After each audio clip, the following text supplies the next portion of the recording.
And we're live. My name is Tim Galligan, aka the Ghost of Real Estate, and welcome to my podcast. Before we get started today, I do want to let you guys know, if you haven't, please check out our texting platform. It's a new platform. You guys, any questions, real estate related, business related, anything at all, shoot me a text. 100% me getting back to you, not a robot. This is me responding to you, and I will get back to you in a time-efficient way. Our text number is 631-250-6744. Again, that's 631-250-6744. All right, so our guest today, sitting across from me right now, is the most interesting person I've ever met, and we just met. Nice. If your house smells like cat pee, you got human waste floating past the basement steps. Yes. It went on fire. Preach. Anything. This guy right here wants to buy it. I want to buy it. All right, ladies and gentlemen, Long Island's #1 real estate investor, the one, the only, Charles Weinraub, a.k.a. the handsome homebuyer. That's awesome, man. Welcome, Thank you very man. much. Thank That's you cool. for having I appreciate me. it. Thank you for That's having big me. shoes to fill. Usually I like the under promise, over deliver. That was big. Thank you very much for that. Of It's course. great to be here. Of course. So we've actually never met before, but it's great to have you here. And this is a true testament to the power of social media, the power of content creation. Without you and telling me to create a podcast through your social media, we wouldn't be here today. So thank you very much. I really appreciate That's that. awesome. Yeah, and I'm proud of you, man. This is a sick setup. I know it's going to pay dividends for you. I hope so. Yep. All right, so I guess to get started, tell us a bit about yourself, what it is you do, how you got into it, what inspires you on a day-to-day basis. Nice. Take the mic. So to your point, yeah, I've at this point I've been in real estate for 6 years. I've become Long Island's biggest fix and flip investor. So that means I fix and flip or build anywhere from 70 to 110 houses a year. Plus I do commercial development. Goal in the next 2 years is to be able to do 200 houses a year. Wow. And then my 3 to 5 year goal is to go into private equity and open up a private equity fund. Actually no, it's 2021 now. So beginning of 2020, I finished my master's at NYU in real estate development. Congrats. Which is big. Yeah, man, that was awesome. That was really, really, really awesome. And I think that's something we'll get into later on about how like the education and preparation for Sure. doing anything is just super, super important. So that's pretty much it. Before that, like I said, I've only been in real estate for 6 years. Before that, I owned a body shop franchise called Mako. Like, better get Mako on TV. Yeah. So been in business my entire life. Opened that up when I was 23. But I didn't really like it. I didn't love it. Right. You know, it was like sort of like a family business. And then somebody gave me the book Rich Dad Poor Dad when I was 27. And I was like, that's it. I'm going to be a professional investor. That was the switch. That was the switch. That was the start that like set me down the path. But so I read that book and I'm like, all right, I'm going to be a professional investor. But what does that mean? They talked about stocks. They talked about real estate. So I started researching the greats in the stock market. And I was like, this is not for me. You can make a lot of money in stocks, but it's just I'm not wired that way. Right. So what's the specific difference between wired for stocks or wired for real estate? So for me, like I like the creativity of real estate. I like to see it, smell it, feel it, touch it. For me, it's simple. You have a house that sells for X here. If you're gonna have a house that sells for Y, that's basically the same thing if it's the same house next door. Right. With stocks, I have no idea what's going on. And the fact that I feel like you can be right for 8 years straight, and in one day, in one moment, you can lose it all. Whereas with real estate is a slow turning ship. And interesting story. So when I first got into real estate, there was a gentleman who wanted to fund all my deals. And at this point, it was the first year I did 11 houses. And I was saying to him, listen, you know, he used to fund guys that would do a lot of deals out of state. I said, well, when you're doing 100, 200 houses a year, because that's what I told him I wanted to do. Right. What happens like when the market takes a shit? Like what happens? He's like, listen, if you're doing as many deals as you say you're going to do, you're going to feel it before anybody else does because you're just so in tune to the market. So that's what kind of happened to me. Ironically, he was right. So ironically, I remember it was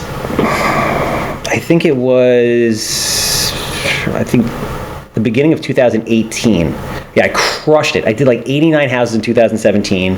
And the beginning of 2018, I just felt something. Like it just felt different. Right. And I said to my buddies, I'm like, it's over. It's the beginning of the end. They're like, what the hell are you talking about? And I'm like, Q4 2019, there's going to be a recession. Something's going to happen. Because it starts to go and it takes time. Now, I didn't know that, I was one quarter off. It happened first quarter of 2020. Now, I didn't know a crazy virus was going to sweep the globe. But something was going to happen. Now, fortunately for us on Long Island, real estate market took off like crazy. But if you're a real estate investor in any urban area, it's not a fun time right now. Right. So how does that change the landscape from an investment standpoint in a complete seller's market? As far as what? Acquisition. So the interesting thing is, a lot of guys out there call me and they say they're having a really hard time getting deals. But Investors? Other investors have a really, really, really hard time getting deals. Right. I'm not, if anything, I'm getting more deals just because of all the things that I'm doing. So they would say to me, the big guys are always out there doing deals regardless. Your deal flow might fluctuate depending on things that are happening. You know, COVID, there was a quarter where things were really messed up and you couldn't do stuff. Right. Yep. So you lost that quarter. But otherwise, right after that, it took off like a rocket. So when these guys say to me, I can't get deals, I'm like, what are you doing to get deals? And when they're just like, oh, I'm looking on MLS. Right. Yeah. So looking on MLS, I know you just put out earlier, going over your very first deal. Was it Massapequa Park? Yes. All right, cool. Yeah, check that out. It was a great video. Man. Yeah. I feel loved. So that one you did find on MLS. That one I found on MLS. And there are deals on MLS, don't get me wrong. I used to literally, whatever free time I had, just mine the MLS. And I had this strategy where, let's say I was buying capes in like Massapequa type area, and I needed to buy them at $275. Mm-hmm. So I would look at capes that were listed at about $350, because it was a little bit outside the striking point of where I could buy, and most investors would stop looking over like $300, $325. But if I built relationships with the realtors and it sat there too long, I had a shot. But you can do, if you really hustle, you can do 5, 10, 12 deals a year like that. If you want to do big numbers, you have to do everything. Everything. Yeah, I know you're a big proponent of, what do you say, doing a lot of everything consistently. Yeah, you have to develop a comprehensive marketing strategy, and that's for every business. So there's nothing different between what I do, what you do, selling widgets, selling cars. You have to do 20, 30, 40 different things consistently well all the time, which is what you do. Right. You're out there, you're door knocking, you're creating content, you put a team together, you have the text platform, like you're doing all the right things, and it's paying off. Yeah, we've been pretty fortunate. Yeah, the market is nuts right now, to say the least. Yeah, no, but I mean, I wouldn't say it's fortunate. I'd say it's hard work. It is hard work, and it's a lot of mentality, right? Like when you first start, like I also noticed that in there you said that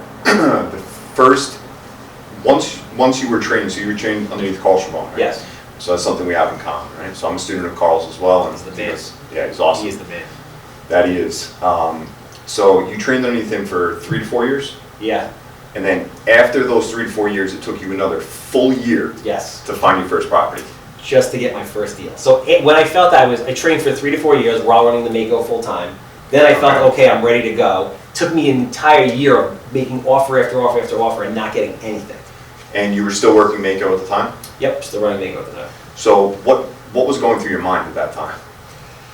It was actually, if you ask Carl, it was a strenuous time because, being an entrepreneur, like I'm 41 now, and now I still feel like I'm very young and have a lot of time. But at that point, I was 30 or in my early 30s. Right. And I was making a big shift, and a lot of people would tell me this is a bad idea, you want to stay in Mako. I had a viable business, I was making money, but I just wasn't happy. And I know that in order to be great at something, you have to give it 180%, and it takes time. It takes 3 to 5 years to build any kind of business, and then you really start getting traction, let's say 10 years in. Right. So I kind of felt like I was getting old. So, and I just, the next thing I did had to be the thing that did it for me. So Carl, and I don't know how much you've trained with Carl so far. I just started. Okay, so the good of Carl is amazing, but Carl is teach a man to fish. Right.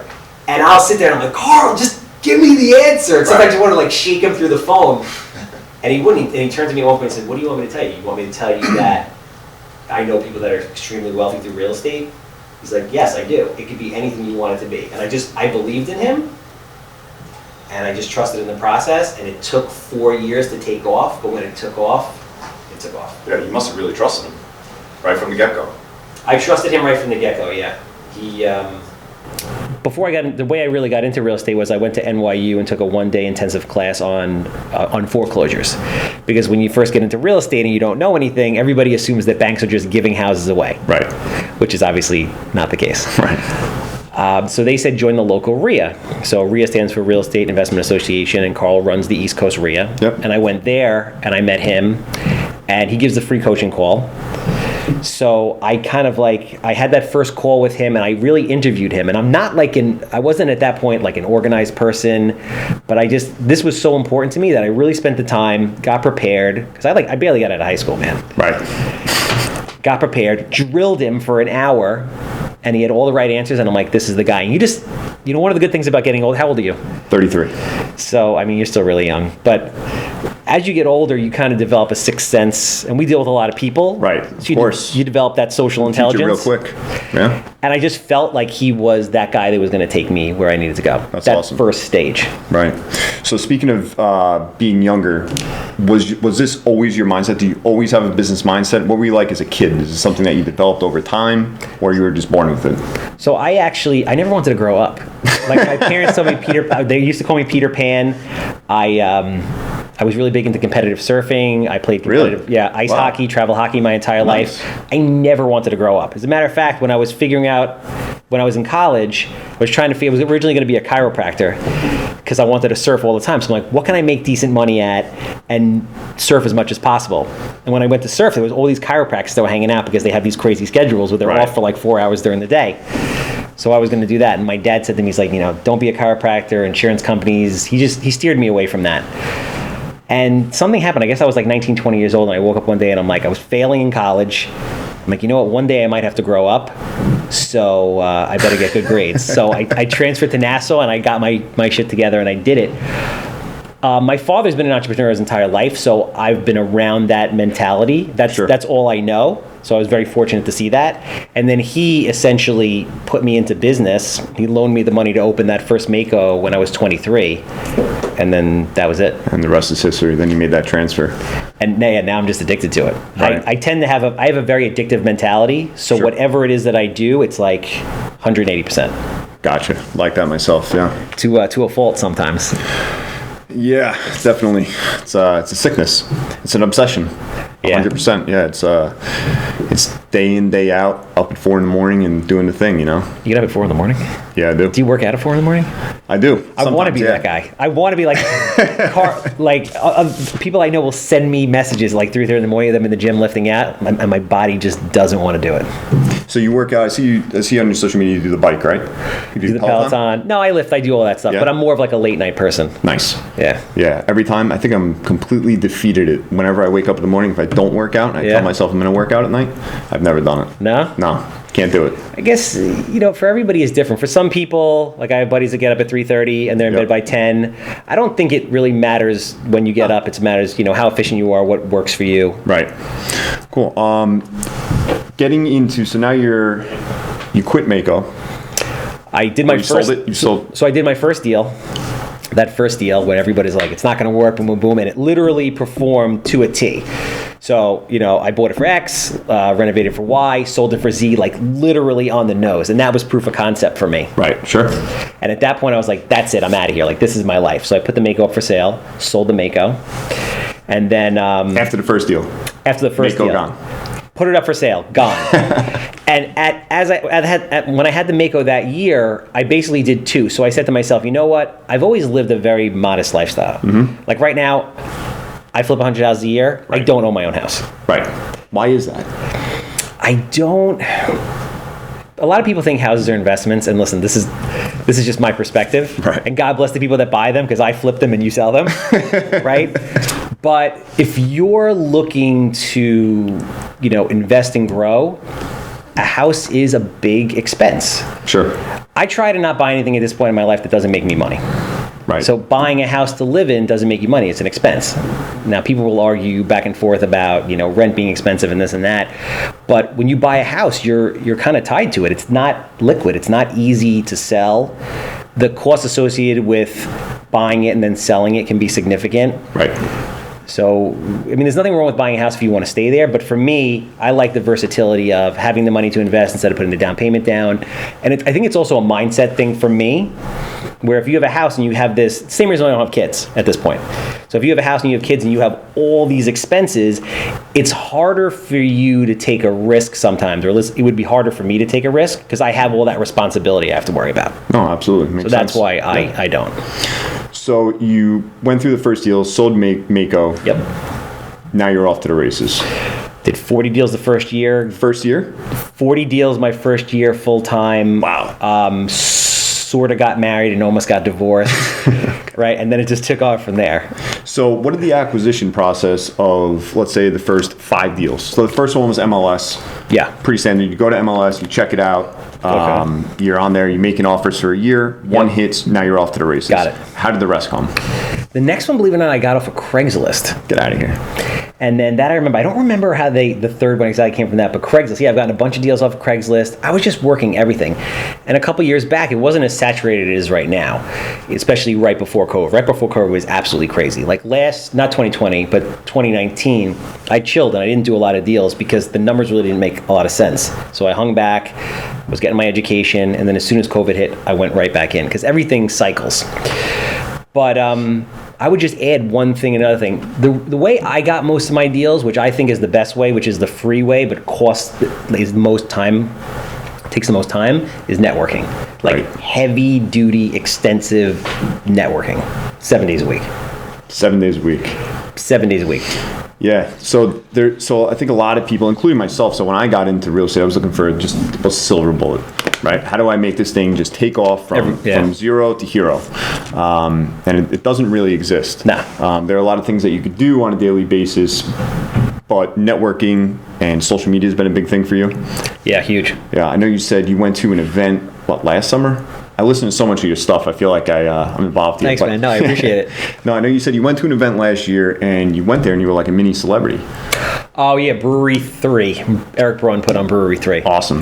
That was really the first because I'm kind of like in my own little world. I'm in my office. I'm out looking through these nasty houses, but I don't really, since COVID, you don't really see a lot of people.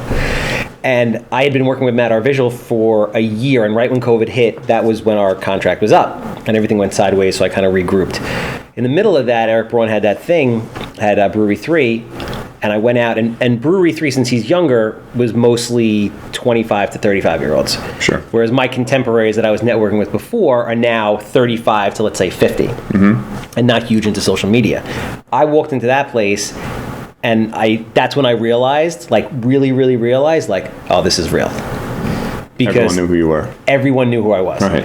And the ironic part was they were like, oh, you've been killing it the last year. Like, you really came up big in the last year.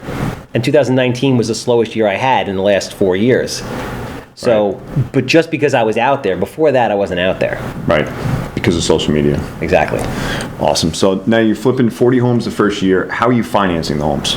So, using hard money, using private money, using your own money? I've never used, from the first deal, I always raise money. And that's the great thing about working with Carl. When you work with Carl, it takes all this time, but he teaches you step by step how to build a team, how to build the infrastructure, and all the steps involved. So he said, listen, you have to develop a private lender package, which essentially showcases who you are, what you do, your business model, etc. And you have to go up to investors and try to get people to essentially invest with you. And that's what I did. Like, I put together dog and pony shows, and I would go to like a steakhouse, and they would have like a lunch rate, $25 or whatever, and I would fill a room with like 30 people, and I would explain to them what I was doing. A real presentation. Yeah. Yeah. Wow. Like, I put these, I had the hard copies and the digital, so I would hand them out to people. Believe it or not, I raised a lot of money on social media.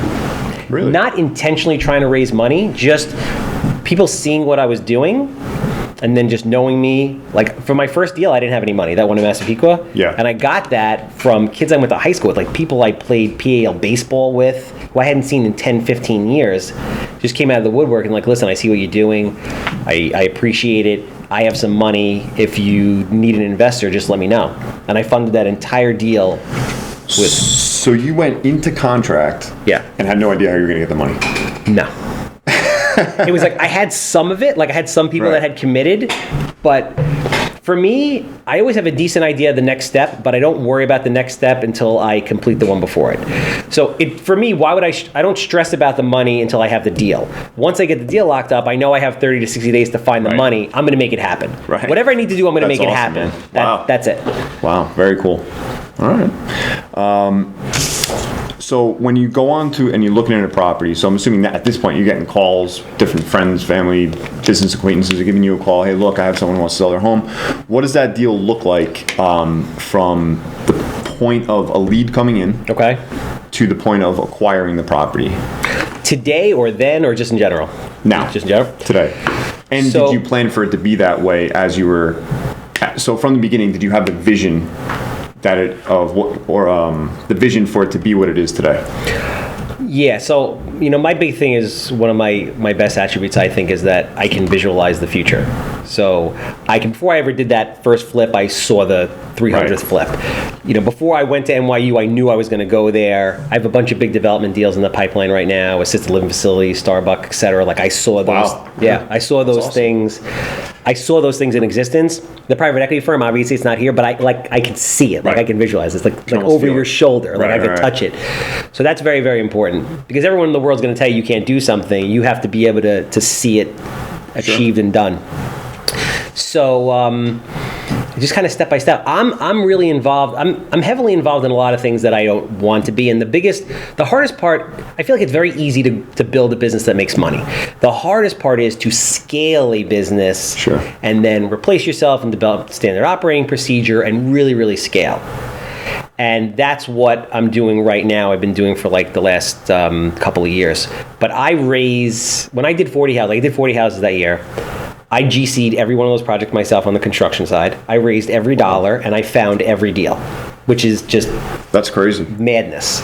Nonstop. Now I have a team, but if you want to get to that 150, 200 plus deal mark, like you need an acquisitions team. Like I'm building a team of people that are going to run around there and help me find deals, because I physically can't see them. I physically can't go to all those deals, underwrite them, do the analysis. Like you have to develop standard operating procedure for all this stuff to scale. And replicate it. Yes, without a doubt. So outside of social media, outside of networking, what else are you doing for marketing? Are you doing direct mail? Are you doing online advertising? Are you doing anything at all?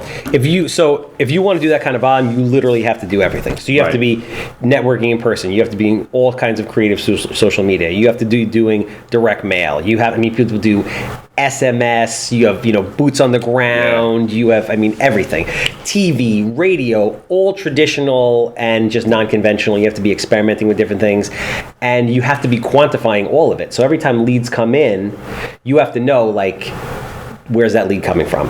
Right. Building CRM systems in order to make it more efficient, and then also quantify everything. And then in our business, because it's basically exactly the same, you might meet a seller and they want to sell, but they're not ready to sell today. And if you don't constantly poke them and say, hey, I'm here, I'm ready. Right. Even that process, you can get hundreds of people in your queue, in your pipeline, that takes sometimes years. Right. And you have to manage that process. Yeah, it's a lot. So sometimes there are days, like last week, I was just sitting there with like my head in my hands, like my brain was just like melting. I'm just like, how am I going to do all this stuff? So with all this going on, how do you balance? What is your balance of personal life? Balance? I don't know if it really exists, man. I guess it's different for everybody. I mean, listen, this, and I've had issues in the past with relationships, and some people get it and some people don't. And I think what people have to realize is a special person, for sure. I always say I'm a very difficult person to date. It is very difficult to date me because I'm very extreme. I'm 180% into what I do, and I try, but it takes a very understanding person to date me for sure. But this is my hobby. This is fun. Like what we're doing right now to me is awesome. Like there's nothing else that I would rather be doing than sitting here with you and just chopping it up and having a good time and talking about what we love. And when I'm out there in those houses, like I can do it 7 days a week. So that is my hobby. But you do have to remember there's people out there that love you and that you have to take care of. So you try to balance it best you can. But I'm not a balanced person. Right. I'm an extreme person. Yeah, I hear you. So another thing, I remember, I think we were on a group call, and we were think it was a Carl group call, maybe like, it was a while ago, maybe like 7 months ago, 8 months ago, and you were a guest on there. Okay. And you were doing a speaking, you were doing a presentation, and you shared something, and it was on come from a place of abundance. Yeah. I DM'd you the next day. I don't know if you remember, but I DM'd you and I said, thank you. That moment changed my life. Because I never thought that way. I always thought, well, man, what if my competitor is going to do this or that, the other? I need to keep this that way, or, whatever. Hoard it. Yeah. The next day, I said, maybe this guy's onto something. And I let it go. And I swear to you, my life changed. Really? Look at the team. Explain. Yeah. That's what happened? That's when the team was born?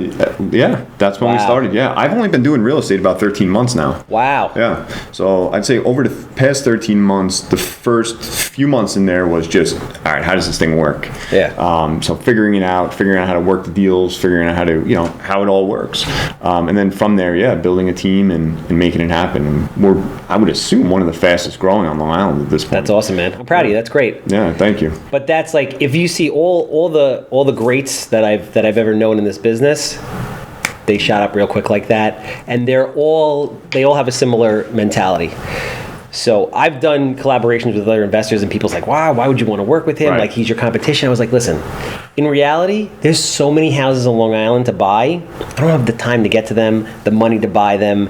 It's just, there's so much out there for everybody. And, no one's self-made. We're totally interconnected. 100%. We all need each other to like get up the mountain. So if you share with somebody, that comes back to you, tenfold. 1000%. Always see it does. happen almost automatically, right? Like right away. All the time. And it's in different ways. And the cool thing about social media is, just giving value and advice and helping people through the text platform that you're doing and the videos that you're going to put out, that comes back to you. Like, one of the most profitable deals I did last year that just got listed on the market, I had a gentleman hit me up on Instagram, and he said, listen, I really appreciate everything you do for people and all the knowledge and the wisdom that you share. My father just passed away. I want to give you a great deal on his house. You're the only person that's going to see it. Thank you. That's awesome, man. I mean, what do you even say to that? I mean, it's crazy. That one deal in itself paid for anything that I've ever done, social media-wise, content creation, and it was just an amazing feeling. Awesome. What would be, I guess, for our listeners here, 3 pieces of advice for anyone looking to get into real estate investing? Because I feel like everyone is. It's like I don't know if because I'm in the real estate industry now and I hear more of it, but I feel like everyone says, hey man, if you find the deal, let me know, I'll buy it, I'll flip it. I tell them, it's not that easy. It's not. No. So what would be your top 3 pieces of advice to someone who's, 1, thinking of getting into real estate investing, or 2, thinks it's that simple, just to go out there, find the home, flip it with their uncle, and call it a day? So the first thing that I always preach to everybody is 100% get the education. The education is so important. It doesn't matter where you are at halftime or at the end of the fourth quarter. Think about it like this. So I've been doing this for 6 years. I've done over 400 houses. For the first, let's say I have a 10-year block, let's say. The first 4 years I trained, and then the next 6 years I was active. And I did over 400 deals. Let's call it 400 deals in that 6 years. If, let's say that same person, somebody right beside me, they started doing deals year 1. Right. Because I spent that 4 years preparing, I got to do that 400 deals in the 10 years. I highly doubt, I don't know anybody else that's done that amount of deals in that period of time. So it doesn't matter where you start, it matters where you finish. If you have a goal of buying 10 rental houses in 10 years, it doesn't mean you have to buy one a year. Spend the time, get prepared, it'll come. Where would you recommend for people to get educated? So Carl is always my number one person. I always send everybody to him. But we're in the information age. I would join, for people that are out of state, I would join the local RIAs. The local RIAs are massive. I went to East Coast RIA every single month for years, that entire process, and then afterwards for probably 6-7 years. I made a lot of friends there. I got a lot of deals out of the room. I got a lot of education. I've raised a lot of money in there. There's a lot of just regular private investors that flip houses and do other things, right, that lend to me via self-directed IRAs, or they are just in between deals and they want to get into something for a quick 6 months. And it's just a great resource. I met Carl there, and there's a ton of other amazing people. Right. Outside of that, if someone, I think a big stumbling block or barrier to entry for some people would be, I don't have the money. How do you... You know what I say about the money. I don't. Oh, really? I don't. So Money is everybody says to me, and when I do these talks, I'm like, how many people think that money's the toughest part of this business? Like Charles, if I just had money, right, I'd be doing exactly what you're doing. And like everybody raised their hand. Of course. Money's the easiest part of this business. How is that? Contractors are the hardest part of this business. Yeah? That's true. Is that why you do it yourself? That's why after the first deal, I'm like, I need to own a construction company. I need to control every part of this process because these guys are an absolute nightmare. So Carl said to me, and again, everything comes back to Carl. He's like, listen, if you do everything I'm telling you and you prepare right and you do the private lender package and you operate ethically and you build and prepare, you're going to have more people throwing money at you than you have deals that you know what to do with. And that's the case. I mean, now I have institutional private money lenders chasing me. Every week I'll get calls, emails, DMs. I'll give you anything you want. I have hedge fund owners that lend me money now. I have more money than I know what to do with on that side. So it takes a little time. But again, if you prepare, once you do the first deal, that's it, man. That's it. Awesome. Throughout your experiences, 400 homes, what is the nastiest one? Oh, God. There's so many. They're so freaking nasty. So the nastiest one, I'll tell you a quick story. The nastiest home I ever saw, I didn't buy. I ended up losing it. But the nastiest house I ever saw was, the guy calls me up and he's like, you have to come and see this house. I said, great. He said, I'm just warning you. It's the nastiest house you ever seen. I'm like, sir, listen, with all due respect. I was in a house yesterday with 180 yards of garbage. There was dead animals buried, and there was fleas literally emanating out the front door. I had to strip off my clothes and drive home in my underwear. True story. He's like, I'm telling you, it's bad. So I show up, and the entire property is covered in car parts and bread. Okay. Wet bread. Wet bread. Wet, soggy bread. Okay. And the guy's like, I'm warning you. I'm like, sir, listen. It's only wet bread and car parts. So essentially, to make a long story short, his mother was living there, and they had the sewer line backed up. So they took the cap off the sewer line. So the statement, human waste flowing past the basement steps. I walk into the house, garbage everywhere, just animal shit all over the floor. And every time they flushed the toilet, it would spill out into the basement. So my eyes were burning, and I ran outside. I was gagging. So I would take a breath, and I would run back in. And I would take a breath, and I would run back in. That's unbelievable. I think that has to go down in history as the nastiest one. But I mean, listen, I have scars on my body because I've been bitten by fleas, and they had to do like biopsies of my skin because they thought I got stuff. Like, I've been in some of the nastiest places. Wow. But that's what makes money. Yeah, you're right. Any haunted? So far, no haunted, no. Good. Nothing where I took a picture and there was like a ghost on the side. Nothing creepy like that, but a lot of nastiness. Mindset as a total. So people who are looking to get into it, there's 4 years. I find it difficult to believe that a lot of people are going to sit there for 4 years and study before getting into something. That's a lot for someone. That's a lot to ask of someone to do it the right way. Not that it's being asked of them, but to do it the right way. That's what you got to do. What would be the number one focal point of your mind? Like, what is that mindset to get through that, to know that it will work out in the end? It's tough. I mean, there's a bunch of things that go into it, man. I mean, you really have to. My biggest thing is probably when I was like, I wasn't born this way, but maybe about like 26, 27, I got to the point where like society had no hold on me. And what I mean by that is I genuinely do not care what anybody thinks about me. So that's why I will do all this crazy stuff. I'll go on social media. I don't care. So that's very important. You have to be able to visualize the future, and you have to be attached to the process, not the outcome. And you have to realize like there's more. As fast as time goes, there's more time than you think.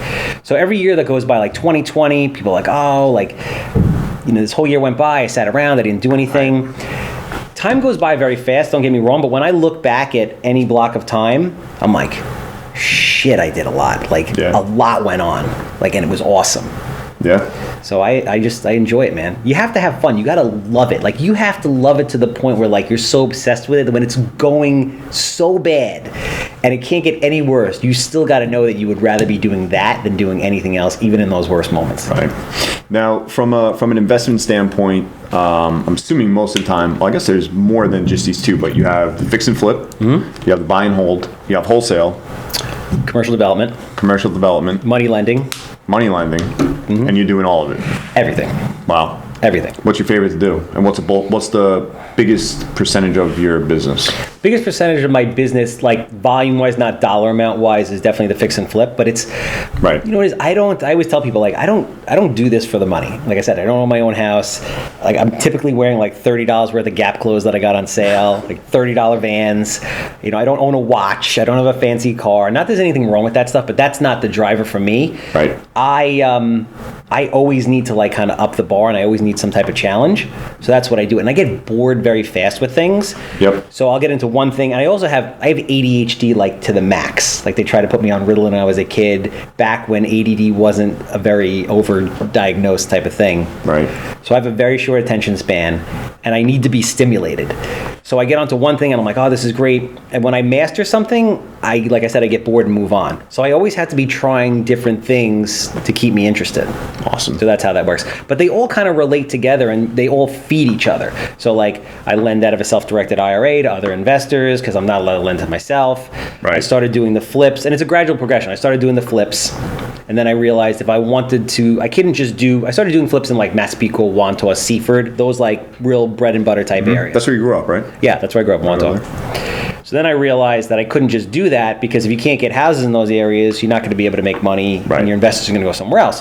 So then I started doing houses in areas that weren't as good, let's say lower price points. Mm-hmm. And then I realized, I was like, we got to expand from there. So I started doing dormers, and then I started doing new construction, and then I started getting rentals, because I figured if the market dries up, how am I going to eat? I need passive income. So I started doing a lot of Section 8 rentals, and then I went back to school to do development. So I'm at the point where it doesn't matter where the market is, I can make money. Section 8. Yes. Why Section 8? It's awesome. It's the best? I personally love it. That's what Carl tells me. It's the greatest thing in the world. A couple different reasons. Like through this whole COVID thing, people are having all kinds of problems. People aren't paying. Yeah. I have no tenant issues. Zero. Like zero tenants that are just not paying. And the big thing is, so I work with Section 8, CDC, right, HUD-VASH, all the different programs, options for community living, and they pay all or most of the rent. Right. And the tenants, to get a voucher, it takes 3, 4, 5, sometimes more years. And they're getting food stamps and HEAP for the utilities. So they're not gonna trash your house. They're gonna mess it up. No, there's 98% of the time they're not going to. And a lot of it is the type of landlord that you are. Right. So there's a thing called a psychological principle called broken window theory. Have you heard of it? No. So Giuliani used it in the 80s and 90s to revitalize New York. So the theory is, if there's a broken window in a house, people will think that they can act a certain way because based on their environment, if it's a chaotic environment, they feel that they can act that way. Right. So if you give somebody a beautiful house and you maintain it all the time, they tend to treat it differently. Makes sense. And that's what we do. Awesome. What does your portfolio look like today, and where do you see it going in the future? So, you're looking to continue to grow rental, always? Yeah, so I always tell people I flip houses to buy rentals. Makes sense. That's really what it is. Yep. And that was my logic in selling homes. I sell homes, 100%. Buy and hold homes. Right. I teach a continuing education class to realtors. It's called Real Estate Investing for Realtors. Because realtors always come to me like, Charles, I want to flip, I want to do this. Right. Because flipping looks sexy. Yep. But at the end of the day, all you need is money to move from whatever it is that however you're generating money into rentals, into passive income. So there's a lot of people that make money doing all different kinds of things and just put it into rentals. Sure. So, but what I always tell realtors is, if you flip houses, you're going to sell a lot less houses because you're going to be running around dealing with contractors and tile as opposed to prospecting, going out and doing what you're doing. Right. So if you can make the same amount of money, or you can make a block of money selling houses with less exposure, I might add, right? Because I have market risk. 100%, yeah. And put it into rentals. That's the move. Right. And Section 8, in my opinion, is just the best thing. The biggest thing with Section 8 is this. This is what people don't understand. I might rent houses for less money than somebody who's paying cash. But my tenants don't leave. So Section 8 tenants, the average Section 8 tenant stays for over 11 years. That's unbelievable. The average cash tenant only pays for 2. Right. So they move out. Every time they move out, you have to paint the place. Something inevitably breaks. You can't find somebody that you really like, even though the phone's ringing off the hook for a month or 2 months. There goes all that extra money. Yeah, exactly. Yeah. So you might as well just go the Section 8 route. And again, these people never leave. I've never had a Section 8 tenant leave yet. Wow. Yep. That's unbelievable. So if you had an option, I know some people like single family, some like apartment building, multiple units underneath one roof, or single family. What's the biggest point of difference to you, and which would you prefer? So I buy anything that makes money. I don't care. I'll buy a gas station and turn it into a Starbucks. I'll buy a single family house and rent it or flip it. I'll buy apartment buildings. I bought some guy's portfolio last year, 25 units. It was a 10 family, a 6 family, 2 families, and 2 single families. I don't care what it is. The interesting thing is, and again, we go back to Carl. Right. Carl said to me at the very beginning, I remember, he's like, there is nothing in this world more profitable than a single family rental. And the versatility of that is amazing as well. Most people you'll hear say, oh, you want to buy apartment buildings because, it's one roof and right. It's just, but you're not going to get the same ROI typically in an apartment building because there's more people chasing it. And 2, if you need some money, you can't just peel off one unit and sell it. Right. So if you have a 100-unit apartment building, you're selling that one building. If you have 100 single-family houses, you want to sell 2, 3, 4 of them, whatever it is, you can. Right. So easier to liquidate on the single family, and from an acquisition standpoint, you're going to pay a little bit less because it's less competitive. I'll give you an example. Sure. So I bought a property in Patchogue for $70,000 like 3 years ago when I started buying rentals. I bought it off of Hubzu. Yeah, I've heard of that, yeah. So Hubzu just came out at the time, so no one was really using it. It's like, Charles, you're buying houses off the computer without seeing them? Like, what are you thinking? So I bought this thing for $70,000. It had people in it. I talked to the people. I actually converted them into tenants. They were there for 3 years. They just left, right? I put $20,000 into it, which I didn't have to, but I was like, listen, let me spruce the place up for you. Bought it for $70,000, put $20,000 into it. I bought it with private investor money. I refinanced it. The bank came in and appraised it at that time. This is before the houses really went up out there for $275,000. Wow.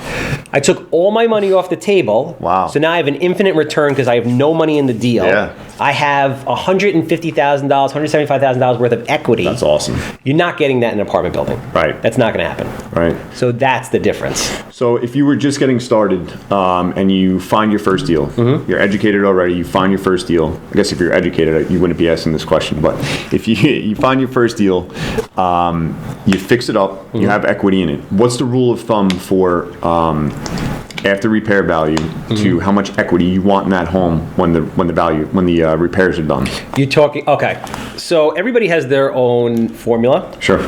So for me, what I like to do is I don't buy a property unless I'm making a minimum of 12% cash on cash return and I have at least 25% equity that I created in the deal. Otherwise, I pass. So with 25% equity in the deal, so if you bought a home for $100,000, you have 75 into it, but it's worth 100. Let's just say it's worth 100. Sorry. Okay. Yeah. Right. So now you have 25,000 of equity. So you're going to take out a traditional cash out refinance. So how am I going to structure the deal? Yeah, like to get your money out of the deal and use it for another home. How are you going to play that? So I'm going to go in with private investor money at 10% or whatever I borrow money at, and I'm going to do all the renovations. I'm going to put a tenant in there, and then I'm going to. So it depends. So here's the thing. If the government limits the amount you can have in your personal name. So if you're going to go to a traditional mortgage broker and you're going to get an investor loan through there, it gets sold to the government. Right. Now, the government caps how many you can have in your own personal name, regardless of how well you're doing financially. It's typically about 10. So it's a unit count, not a dollar amount. No, it's a loan amount. It's a loan count. Okay. So if you have 10 single-family homes, so anything up to 4 units is residential. Got it. Anything above that is commercial. Right. So if you have 2 families, 3 families, 4 families, single families, the government will only let you put a certain amount of those in your name. Got it. After that, you have to go to a portfolio lender. So portfolio lenders are essentially private institutions where they'll come in, like Blackstone does it, where let's say I would pay 4% if I was putting it in my name, but I would pay 6% and they collateralize it and they sell it as a package. So they'll do 30-year fixed at a higher interest rate. I just have to underwrite the deal differently. But that's the only way to really scale with those things. Sure. There are some banks that allow you to do packages. Like I'm working with some banks now where they'll package it up and they'll say, listen, we'll do a refinance for you of 25 single-family homes or 20 single-family homes, and we feel comfortable with that. But it's rarer because banks don't really like that. Even though I think it's not really that risky, they see a lot of risk in it. Got it. So if you were just getting started and you had 1 and then you were going to cash out to get to number 2, number 3, how long do you need to wait to get from 1 to 2? Because if you only have 25% equity in the home, that leaves you with what, in traditional cash out refi, about 5%, right? Which isn't much. Well, that depends. If you're max out cash out refi for a two-family house is 70%. Otherwise, it's 75%. So, okay. So essentially, you could take, if you're building in that equity, you could take all your money off the table. Even if you have a little bit less, when I decide what I'm going to invest in something, I compare it to what other investment strategies are out there. So think about it like this. If I have to buy a house, I have to renovate it, I have all the risk, I have to manage it, Sure. all that. I have to be making significantly more money than if I was lending money. If I can go out and lend money at 10 and 2 or 12 and 2 and I'm making 10, 12, 14, 15% of my money and I don't have to do anything, if I have to do something, I need to be rewarded for that. Absolutely. Makes right? sense. Yeah. If I have additional risk, I need to be rewarded with that. So that's what I think people need to do. I think they need to look at what else they can invest in that's available to them and then make sure that their returns are adequate for their risk and their personal involvement. Awesome. Makes sense. Thanks for the knowledge. Thanks, man. Thanks again, man, for coming out. I really appreciate it. If people want to get a hold of you, reach you, have some homes that you might want to buy, how can they reach you? Love it. Thank you. I really appreciate it. Well, if somebody has a home to sell me, let them call you. You could sell it to me, and then you can resell it once I renovate it. But I'm on every social media platform, Instagram, handsome_homebuyer, Twitter, LinkedIn, TikTok, YouTube. You name it, I'm pretty much there. Charles Weinraub. I appreciate it, man. Thank you again. You're a gentleman. Thank you, sir. Awesome. That was great, man. Nice. Thanks, guys.